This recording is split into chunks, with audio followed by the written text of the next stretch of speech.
Minor sprains may seem like no big deal, but they could take weeks to recover from if they're not treated properly. According to an athletic trainer, sprains are slight tears in the tissues that connect the bones, called ligaments. There are a couple different telltale signs that an ankle might be sprained. A sprain, you'll have swelling, pain, discoloration.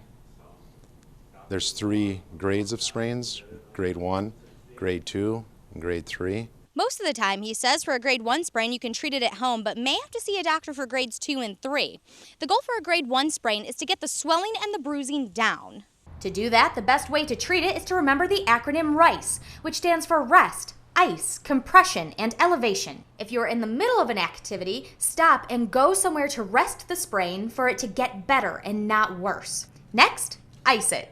There's a few different ways you can ice. You can either use a regular ice bag, a cold pack out of the freezer, or what else works really well is like a frozen bag of peas, frozen bag of corn.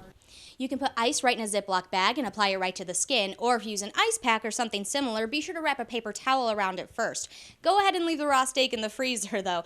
That way you won't risk leaving any gross bacteria behind. Next step is compression to give the sprain support. You can use an ACE bandage from any store. Make sure the foot is flexed when you wrap it. Finally, elevate it. When you elevate it, it doesn't mean just sitting on the couch with your leg up. You need to get your ankle above the level of your heart. When your ankle starts to feel better, don't forget to exercise it. Use a TheraBand to work on range of motion and strengthening. Following these tips will help you get back on the trail in no time. Reporting for ABC 10 and the CW5, I'm Sarah Mack.